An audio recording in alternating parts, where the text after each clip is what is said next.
even though we've been talking video, I mean, guys, come on, like video has existed since the turn of the century. Like, you ever heard of Charlie Chaplin? Like, silent video. But we talk about it like it is this new thing. And that is because of this kind of different angle with video. And that is those that do it are going to stand out above the pack because there is a very real barrier to video. And that is that people don't like the way they look on video. They're afraid of video, etc. Well, not to prey on their weakness, but because that will always be an issue, you have a very real opportunity to stand up and stand out against the 250,000 car sales professionals in the United States. We're seeing it time and time again. The ones who step out in front of video and face the very real fear of just like building that muscle and doing it, they're the ones that people remember. They're the ones that stand out. I mean, heck, it was one of your stalwart, PR marketing specialists who sent me a video on LinkedIn and then sent me an email. And I'm like, I can't ignore that. There's no way to ignore this. It's so personalized. Yeah. I think she was holding up a sign with my name on it. Like, you got to understand the people that break out and do that, there's a real opportunity here for you to really dominate in your market. Yeah. And I'm looking at it to this point to where it's almost not if, it's like when. Yes. It's somewhat the rise we're seeing in terms of how incredibly important video is to the communication process. There's going to become a time to where if you're not doing it, it'll be one of the few who's not, right? So it's better to get on early, but I would say now we're getting into the majority of the market, right? So it's no longer early adopters. You're finding a lot of people that typically were uncomfortable are becoming a lot more comfortable because they have to. Right. So we coach our customers through a number of different ways. So the first thing is the car itself, right? So if you're on the sales side of the business, right on the front end, a vehicle walk around. So when you don't have to put the camera on your face, which we recommend, right? Because you can do your face and switch it. Even if you're just trying to get comfortable, a professional sales rep knows that vehicle and can deliver a great word track over the top of just walking around it. And that helps alleviate some of the early anxiety. And the same thing on the service drive, right? Which is, look, you're just documenting repair that you do all day long. You're a factory trained technician. You know this better than anybody. And you're just using the word track that you've used a million different times. That makes it much easier for them. And then the other thing that we get into is if there is some early anxiety around just having your face on the camera, it goes back to some of those automated videos. Look, you talked about it, it's incredibly personal to where if you're getting a video, and because essentially when you get it, there's an animated GIF playing. So when you pull the email, you see the first 5 seconds looping through. So if you have a whiteboard with your name on it, that's way more engaging than just saying, hey, thank you for contacting, and then skipping over the name. But it's still better than plain text, even if you're canning the video. So there's a number of things that I think someone can do to help alleviate some of that anxiety. By the way, side note here, I just got to throw in one of these because, and I get it, the founder of the animated I couldn't tell. My like these that was applause. That was fake applause. That was applause. Yeah, the fake applause. The Cosby Show fake applause. Yeah. Nice. Because you said GIF, and I am in the GIF club. And I know there's those that say GIF, and I know the founder of the GIF just sounds so much better. That's why you get the applause. I don't know why. I've always said it that way. GIF. It sounds like a peanut butter. Yeah, Isn't there a peanut butter brand called GIF?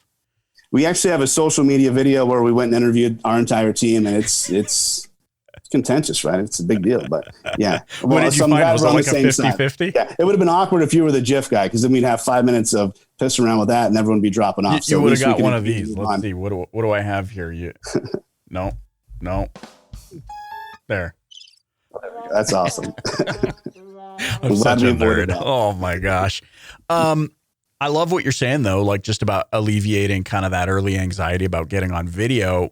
Spelling it out this way, I think, is super helpful for people, right? Like, hey, maybe you're not comfortable with your face, but there are other things you can do that are going to be, way better than doing nothing at all. And that's kind of the point of this. I love that this is a mechanism that gets you moving, right? And I think you probably see it all the time. The more movement that somebody puts into this, or the more time they invest into it, they get better and they get better and they get better and they get clarity. So that leads me to my next question for you. How maybe, because we know, I mean, we could probably list off in the next 10 seconds 100 different typical ways that people are using this. We've already talked about service and canned video and automation. Are there any outside the box examples that you've seen your customers using this that have maybe gone above and beyond as far as response goes? It's a great question. I'm trying to think here. Okay, I got one for you. I would say, I don't know if I've ever seen it before the pandemic. It's something we've talked about a lot, but we're actually seeing some F&I departments doing some menu presentations for some of their remote buyers, right? Because a lot of times when you do a transaction to a distance buyer, they never make it to the store. A lot of times there's not a trade, right? And if there is, you're having dealers going and sending a courier to go pick up the vehicle, right? And actually do the trade, do the entire transaction remote. Right. You find the penetration on products and F&I is incredibly low, right? I don't know if it's just they're not getting them on the phone. It's just there's a breakdown of like getting the car sold and then getting handed over to F&I and getting them on the phone. And so what we're seeing and what we really coach our dealers to and what we're seeing them do, especially in the pandemic hit, which is a very, very quick, 1 to 2 minute videos of some of their key components on their F&I product list and on the menu, and sending that out along with the personalized introduction video, and penetration went through the roof. Wow. Just because they were able to actually do their job and pitch their product. And this really feeds into the narrative of this emerging post-COVID world where it's like, we need to think outside the box. Everybody's talking digital retail and this sort of a thing. I'm kind of in the remote retail camp where I'm like, hey, there are things you can do today. And this is one of those things. I love that you're talking about F&I and just something as simple. It's so simple, it's yet so outside the box. Like, hey, well, why don't we leverage something like this to get in front of people? I love too, because it's software and I'm a big nerd, that you're going to be able to start understanding more about how it's resonating with the audience. Like, are people opening it? Are they receiving it? Are they, it eliminates a lot of that guesswork that I think creates hostility in the business world. They're not replying. They've totally seen it. Where now you can be like, no, they actually didn't see it. Right. And I love that because then it introduces a whole layer of empathy into the whole conversation that I think sometimes in our cutthroat industry, we are void of. Right. Sure. Well, one thing that was really interesting too, is that, as these small little F&I presentations were being sent through video, the F&I manager was getting notifications back on how often a video was viewed. Right. So if they sent a series of, and the menu presentations, those weren't personalized, right? They were just recorded once and then sent out over and over. But if you see an individual viewing the same video over and over again, rewinding, watching certain parts, that call is incredibly easy because you know exactly which product is where they're interested, how to get that conversation pinpointed, how to make them comfortable and get it closed. I would say the thing that I like even better than that is getting them on a Zoom.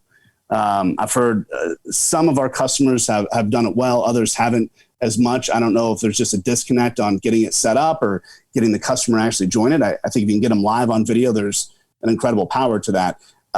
But for those times you can't, the next best thing is definitely recording that menu presentation and out there. Look, I think penetration was, as low as it possibly can be without something like that. You were finding they were pretty much giving up on F&I products, at least a lot of our customers that we talk to. And it's just a great way to be able to sell F&I during a tough time. Showrooms are open and it's probably much easier to get people in, but look, people still want to buy remote. They still want to buy distant. And there's a way to still drive some F&I revenue, which is where a lot of the profit comes from, using video. Yeah. And the nice thing about video is that it's safe and you can see my whole face. I don't have to talk to you with the face mask on. Yeah, exactly. Right. And so there's just so much value in video. I hope those listening, if you're not doing video yet, you really make a plan here and say, hey, there's an opportunity here for me. I'm constantly looking at ways that I can go above and beyond. It's right here. It's right in front of you. What a novel idea, this thing that we've had for 100 years that you can be leveraging in a very real way. And guess what? If you were looking for that reset, it's here. COVID has provided us with a very real reset where you can start fresh and be who you want to be. Doesn't matter who you were yesterday or pre-COVID. You can actually be like, no, here's the plan I am going to execute on. It includes video. It includes a proper follow-up sequence. It includes all this automation.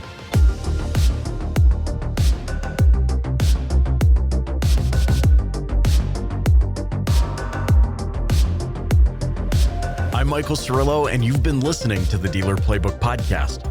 If you haven't yet, please click the subscribe button wherever you're listening right now. Leave a rating or review and share it with a colleague. If you're ready to make big changes in your life and career and want to connect with positive, nurturing automotive professionals, join my exclusive DPB Pro community on Facebook. That's where we share information, ideas, and content that isn't shared anywhere else. I can't wait to meet you there. Thanks for listening.